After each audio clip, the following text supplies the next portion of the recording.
Well, howdy, howdy, howdy, nearly senior citizen here. Greetings, boys and girls, and welcome to this, a brand new day. It is Saturday morning, and there's a moth flying around because I've said this before.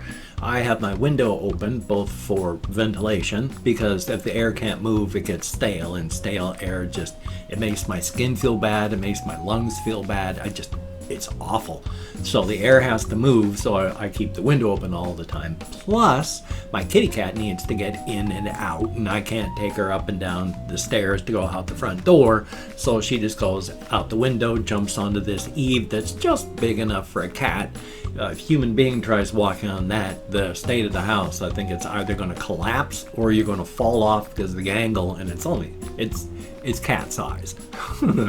But she goes in and out, and because of that, I get a lot of bugs that come in. And in fact, I really need to move stuff away from the walls so that I can vacuum, because I'm quite sure that there are a million billion bugs at the base of all the walls all around the room. So I need to get that done. But, because I like just learning little bits of random stuff, one of the things I wanted to talk about was just this thing. It's something I've wanted to talk about for quite a while. On land, we had like three big branches of life. You know, there's animal life, and there's plant life, and then there's insect life. Now, in this thing that I'm going to talk about, oddly, in the my apologies, insect life category is also fungus, which isn't really a plant, but it's certainly not an insect. But what I'm talking about is on the three major branches of life. With animal life, we have keratin. Keratin we share between pretty much every single animal life form on land. Keratin is what makes your skin. Keratin is your hair. Keratin is your fingernails. We produce keratin, and keratin is very useful. It's a nice polymer. Polymers are just repeating chains of molecules. And in life, we have polymers everywhere. Our hair is a polymer. Our skin is a polymer. Our nails are polymers. It's just that we know how to make artificial polymers. That's why we have plastic. It's just we take the repeating chains from petroleum, put those into artificial long chains, and boom, you have artificial polymers, plastics. So it's just, polymers are something that happen in nature. But with animals, you've got keratin, so that's nice. It's a nice little thing. Birds have keratinized skin. They don't have a ton of keratin, but they have keratin. And, it's even I think keratin even makes up the beak and the cuttle part of like the, not shrimp, squids. I think that's keratin as well, but I'm not sure.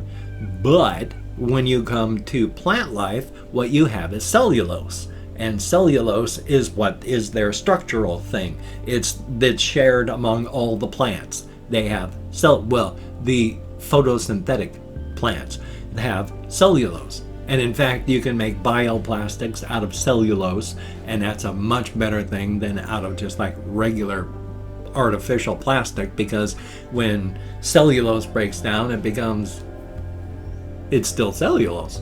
It's not like plastic. Artificial polymers. And the weird one, though, is with insects and fungus. What insects have is chitin.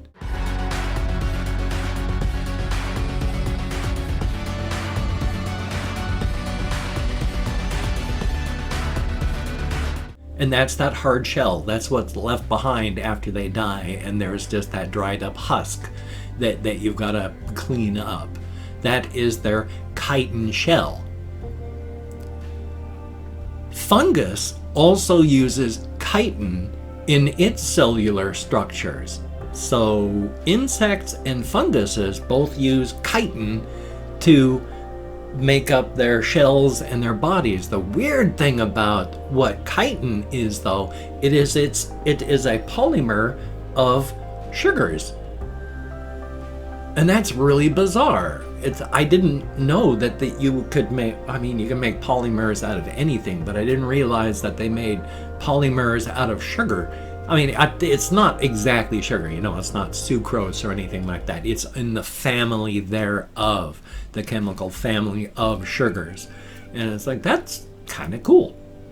But I've always just thought it was, well, ever since I found out about the sharing, because one day I was interested about, like, what is chitin? What's chitin made out of? And then I just followed the thing about chitin, and then went, oh, what about, and then here, and hey. And so I just spent, it was like a half hour of just finding things out. And I wanted to share that with you. There was something like that while I was having therapy last Thursday. It was like, I just had to stop and just say, I'm sorry for this little weird thing. I just like learning stuff and I like sharing things. And then shared a factoid with him. And then we just went on with therapy after that. Of course, he is of the opinion that as long as I continue to like learning, and in fact anyone, not just me, this is not a me thing, this is a healthy mind kind of thing, is as long as you are interested in learning, you're not going to grow old.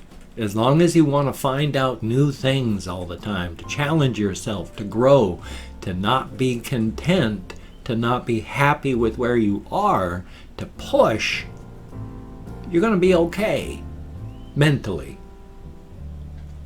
That helps keep your mind active and running, and that is a very, very good thing right there. In fact, I even talked about with him about how if things come down to it, and if I ever get the money, one thing I plan on doing is trying to take a community college class or some cheap class that I can afford when I have money, so I can learn Spanish. I had the opportunity when I was younger in high school to learn either what the 3 languages that were offered, French, German, or Spanish.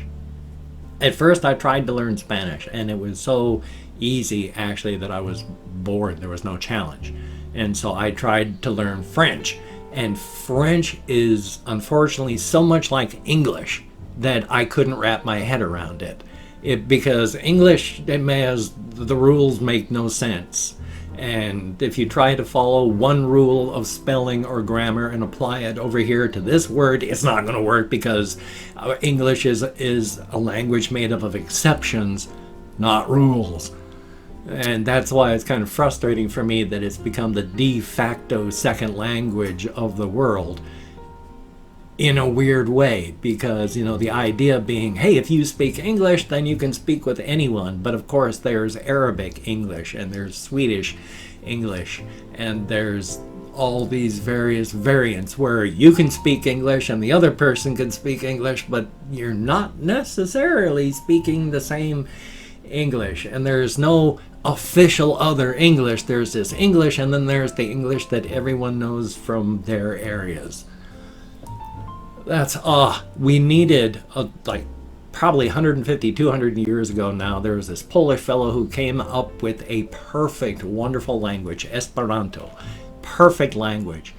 And it's wonderful.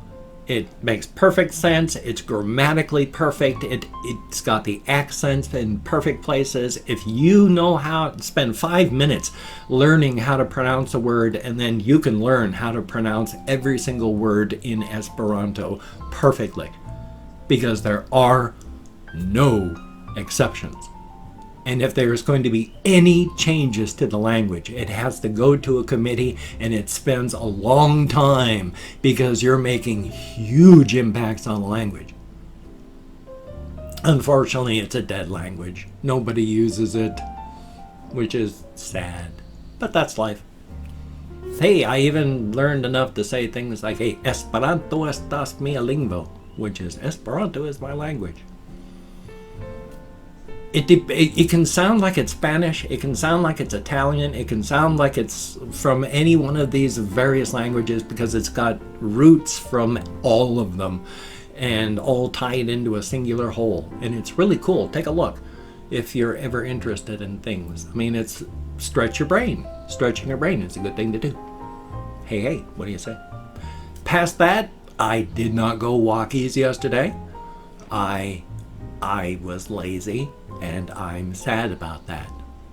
But I'm going to go walkies today, so that's good. Because so far I've managed to do it where it's been every other day. I don't go every day, and so I'm going to keep it that way. I didn't go walkies last night, which means I gotta go today. In some fashion, I gotta go walkies. So I'm going to keep doing that. It's not like I've stopped exercising. As stated, I've gotten myself up to, when I first started doing squats when I was here, I could do like 10, and then my upper legs, my thighs were really sore, and that's all I could really do. I can now do 40 squats at a shot when I'm doing them. And they're not boom, boom, ba boom, ba boom. Oh, I banged out 40 squats in 30 seconds. Now I gotta wait. No, this is go down and then come back up. And then go down and then come back up. It's slow, and that gives your muscles the proper workout. I could go slower, but then I'd get bored because it'd be like 10 minutes. But I'm working my way up to do even more. And then of course still standing up on my toes, still using all my hand and my dumbbell things. So I'm exercising. I just need to stop sitting so much. Because all this stuff that I'm doing is really, really good, and it's cardiovascular because it gets my heart pumping too. Because let me tell you, do 40 squats, your heart is pumping, because that's not easy. I mean, it's getting easier, and soon it will be easy. The way that 20 squats right now is easy. So, hey. It's just I need to keep my whole cardiovascular system going. And somebody has mentioned in comments and sent me email, there is temporal wasting. I've had malnutrition problems, but I don't know how much of that we have right now with my temporal wasting is from malnutrition right now or from malnutrition from years back that I'm still trying to recover from, because it was 4 years back when I lost 160 pounds. I lost half my body mass. I went from 325 pounds to 160 pounds in 2 months because I could not eat. I almost died, and it was not fun. So I'm still recovering from that in a lot of ways, but also, as stated, I'm not eating properly because of my dentures. I can't, because I can't chew a lot of stuff. So, and now that these are broken, I'm eating even less. So yeah, I don't know if my muscular temporal is that for the temporal muscles through here? Is that why they would be called temporal wasting? Because you got wasting of your muscles, and this is where your temporal muscles are. So it could be that's just a good sign to see. Yeah, I know I've got malnutrition. The thing is, I have actually gained weight. I mean, I've gone from 160, and I'm at between 180 and 185 right now. So I weigh 25 pounds more than I did. The thing is, of course, by the charts of how much you should weigh, 160, I looked like I was out of a concentration camp, and that's at like 6 pounds under my maximum weight, coming out looking gaunt, like a skeletal, and my skin just melted off of me, and it still was like saying, no, you're fat.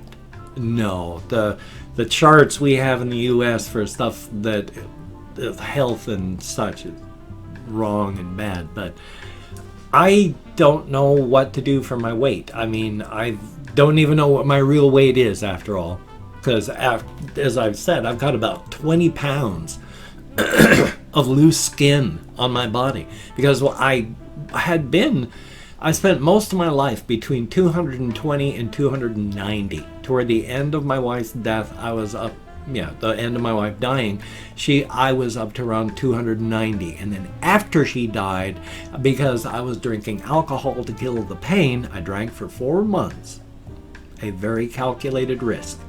I ballooned up to 325, and then I lost that.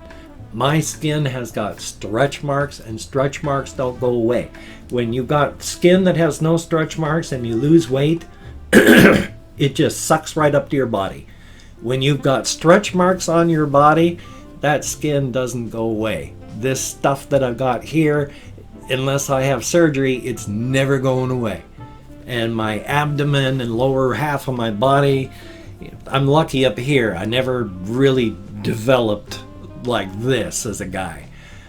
So I don't have a lot of loose skin up here. But my belly and down, oh my God, I've explained that I look like a wax figure that's been left out in the sun. I'm half melted. I've got at least 20 pounds worth of skin on my body. So at 160, I was maybe 140. And at 180, I'm maybe 160.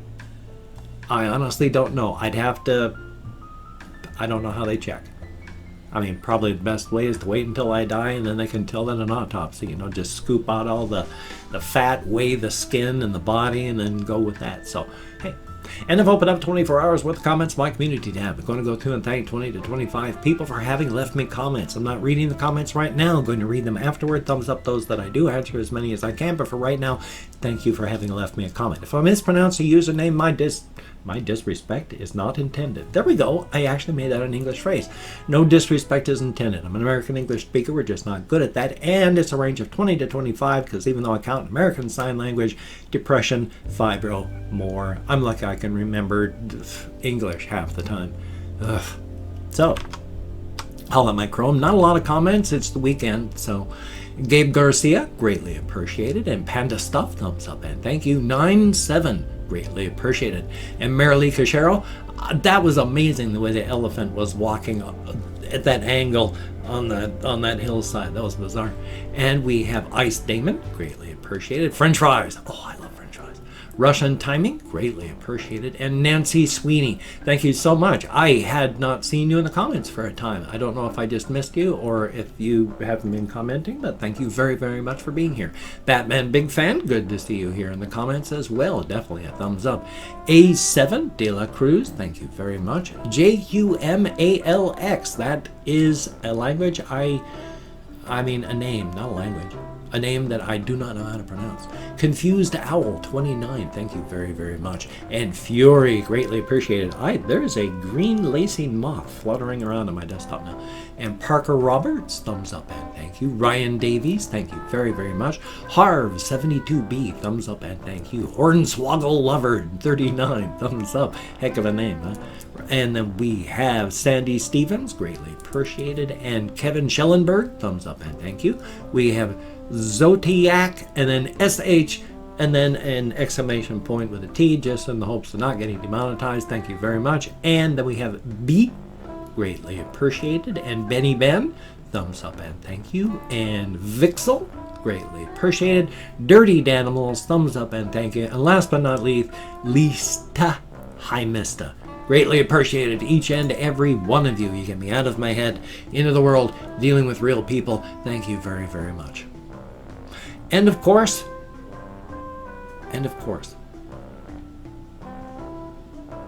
I have no ideas what I was going to say. I said that, and then immediately my skull was filled with static and nothing more. So what I was going to say, I have no clue. So if you could check out my various links, I'll do this part. That would be very cool. I've got Twitter, Facebook, GoFundMe, Patreon.com, NearlySeniorCitizen.com. If you could donate to my GoFundMe campaign or become a Patreon.com patron, like one of these beautiful and awesome people, that would be beautiful and awesome. But if you cannot donate or you simply do not donate, I do take all good wishes and deposit them in the bank of my heart where I draw interest, so thank you very much. If you could toss me a like, I do appreciate all the positive validation I get from my existence. A definite thumbs up. And of course, if you could subscribe to the channel, that would be very cool, greatly appreciated. I would understand if you did not wish to, but if you are down with it, I will do my very best to keep you entertained from now until the literal end of time. A definite thumbs up. My mouth is so dry. I did not drink anything before I started recording, foolishly. Oh, yeah. So, this stuff is cheap and it's got caffeine in it.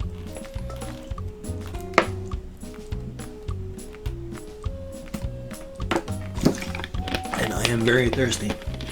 Thank you very much for putting up with me. It is greatly appreciated. And it is, honestly. Thank you each and every one of you that watch. Thank you each and every one of you that have subscribed. Greatly appreciated. Oh boy. yeah, so you take care. Have a great day today. I will see you on the flip side, my friend, and that is a very good thing. I'm out of time.